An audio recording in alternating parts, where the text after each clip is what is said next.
All right, have we got Heather? We do. Excellent. Heather McDonald is the Thomas W. Smith Fellow at the Manhattan Institute and a contributing editor of City Journal, where she has covered a range of topics, including higher education, immigration, homelessness, policing, and criminal justice reform and race relations. As I have said a million times, I think Heather is one of the very few of the best reporters in this country. If she were a leftist, she would have a stack of Pulitzer Prizes on her desk. Her newest book is the New York Times bestseller, The War on Cops, which I read. I thought it was a deeply important book, really worth reading. That was in 2016, and it's basically about the fact that Black Lives Matter has got it all wrong. How you doing, Heather? Thanks for having me on, Drew, and thank you for those kind words. I greatly appreciate it. No, it's all true, and I've said it for years. I'm glad the bestseller list finally reflects it. Yeah, well, the Times is not too happy, I'm sure. Well, I noticed. I mean, it is incredible to me. You are one of the few reporters who goes out into the street to get this story, who really goes and gets, and you're never on mainstream TV. They never turn to you, even as a dissenting voice, to say, here's Black Lives Matter on one side, here's Heather on the other. They never do it. Well, after the 5 Dallas officers were assassinated in July last year, CNN toyed with having me on Saturday, the day after, and then canceled. Of course. I mean, you cannot have a more concrete demonstration of the fact that they are simply unwilling to listen to the other side. Well, speaking of that, recently you were out here in California and you went to Pomona and UCLA. And I think this story got a little swept away in all the kind of drama at Berkeley, which was also definitely interesting. But could you describe, especially the Pomona experience, because shocking is an overused word, but it's shocking. Can you describe what happened when you went, first of all, you went to speak about the Black Lives Matter War on Cops issue. Was that what you were there for?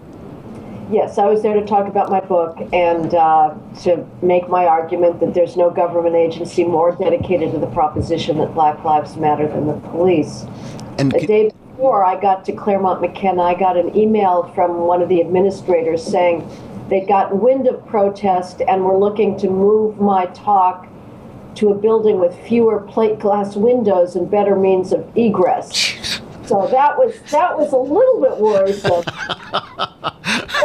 When I did arrive, they said, well, we haven't heard any more about these protests, so we're keeping it in the original building known as the Athenaeum.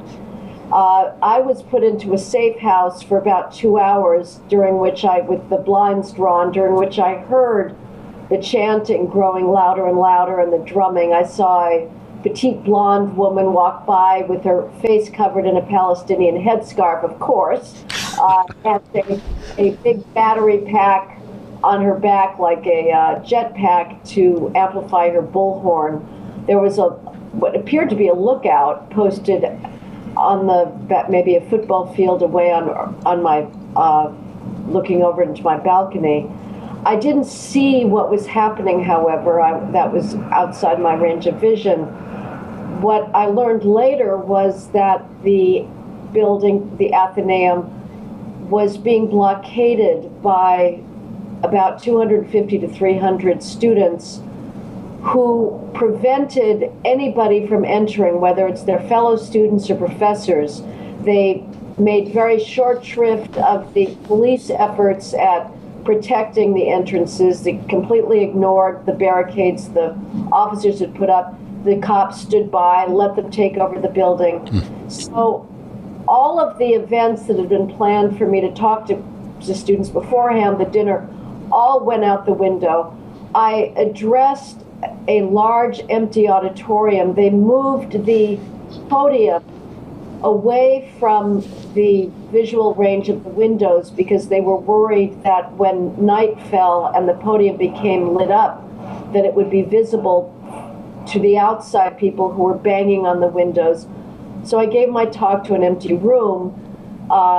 The people that were in it were basically police officers. It was disconcerting because they were glued to what was happening outside.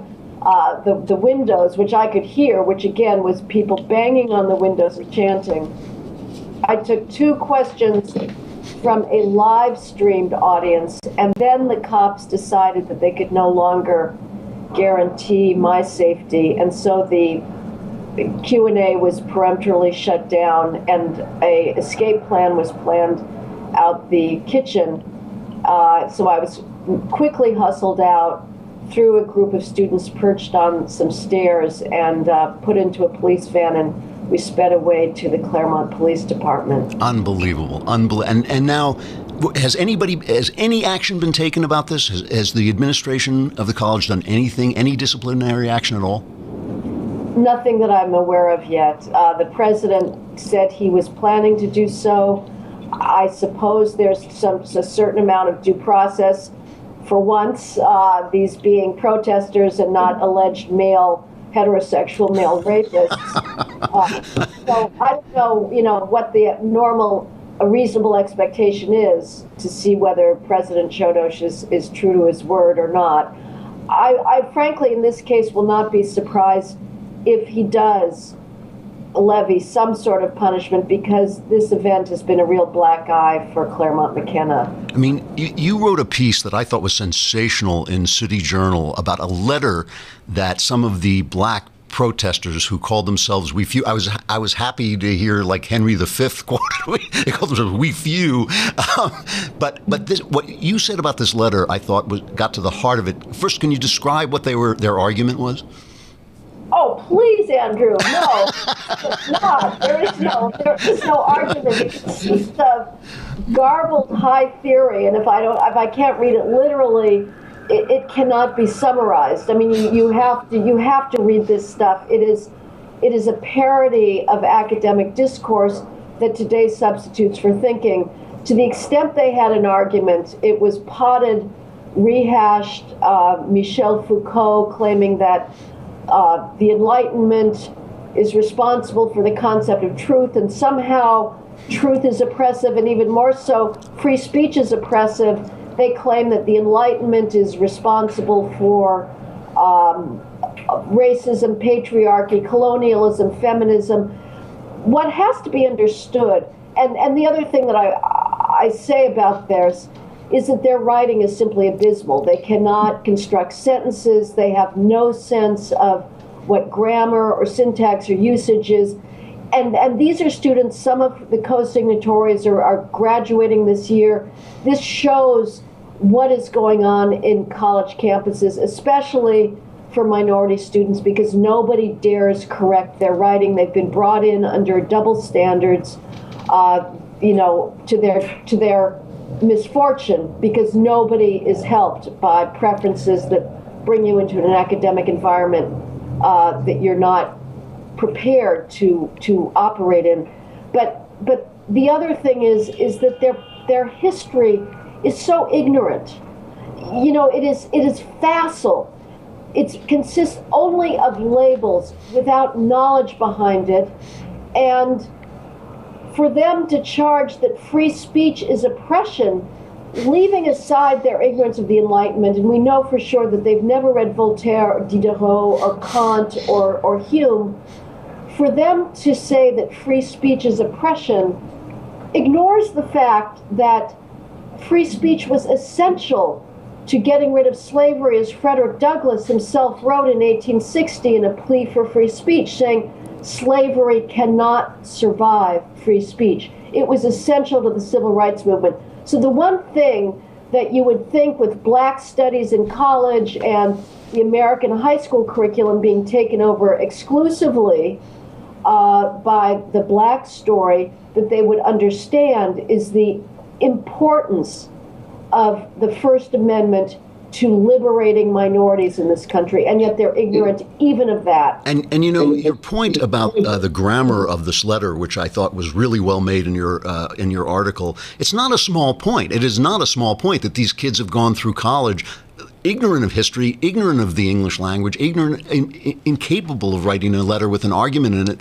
I mean, that's a major failure of the professors, the academics at this institution. I mean, that is a terrible thing to have done to them.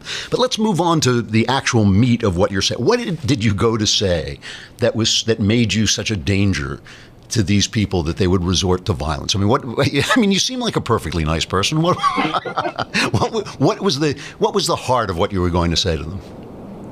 I said that there is enormous support for the police. What I prefaced my remarks was I said, for the last 2 hours, I've been hearing chants that Black Lives Matter. And of course, I don't know if you get censored on this. Should I say F the police? I don't know if you bleep out the... we bleep out those, yes, we do. F the police. And of course, hey, hey, ho, ho, Heather Mack has got to go. And from Palestinian to this, from something to the sea, Palestinians must be free. But what I said was, I've been hearing about Black Lives Matter. I hope that you therefore were just as upset when Aaron Shannon Jr., a 5-year-old boy in South Central Los Angeles, was shot to death in his Spider-Man costume on Halloween in 2010 by a Kitchen Crips gang member. I hope that you were equally upset when Tyshawn Lee in 2015 November in Chicago was lured into an alley with the promise of candy by his father's gang enemies and assassinated in cold blood. The original plan had been to cut off Tyshawn's fingers and send them to his mother. The killers of Tyshawn escaped with the body in the trunk and dumped it in Indiana. Not a single Black Lives Matter protester showed up at that event, but I said the people who did care about it were the police. They worked their hearts out day and night to bring that killer to justice. The father himself refused to cooperate with the police in identifying his son's killers, typical of gang members and the no-snitch ethic in the inner city. And I went on to say, if any of you had had any loved one lost to gun violence, the first thing you would do is call the police, and the second thing you would do is ask, why is that thug, why was he still on the streets? Because he would inevitably have had a long criminal record, and yet, contrary to the myth of mass incarceration, would be out on the streets free to kill again. You know, it makes a weird kind of sense when they write a letter saying that objectivity is not a real thing, the truth is not a real thing, that only leaves the story that's being told. It makes perfect sense that they have to silence you because you're bringing facts that ruin their narrative, and that's that. There is a weird, horrible logic to it. Let me ask you one more question before I let you go, and I don't want to put you on the spot politically because I know you're not that kind of journalist, but clearly, the Obama administration was guilty of exacerbating this problem of casting the police in a terrible light. How do you feel things are going now? Is this an improvement? Is what's happening now an improvement for the police, or it's staying the same, or how do you feel about it? No, it's an enormous improvement. Trump got it right. He said there's a false narrative about the police. He pledged to restore law and order during the campaign. He was the only person who pointed to the rising black homicide toll, thanks to the Black Lives Matter narrative and the fact that cops are now backing off of proactive policing in inner cities. And amazingly, this shows you how perverse our racial rhetoric is. When Trump said that black parents have the same right to be able to walk their child to school without fear that that child will be shot as white parents do, he was denounced as a racist. President Obama dismissed the rising black homicide toll. We had the largest one-year increase in homicides in 2015 in nearly 50 years.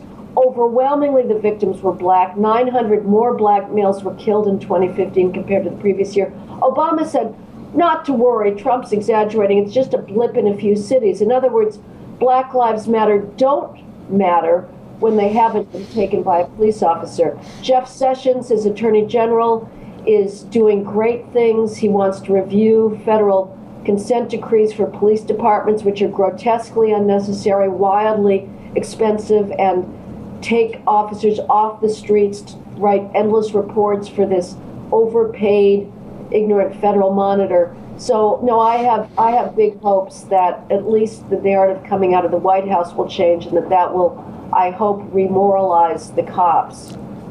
Heather McDonald, excellent reporter. The War on Cops, a terrific book. It's great to see you, and I hope you'll come back and we'll talk some more. Thanks, Drew. I appreciate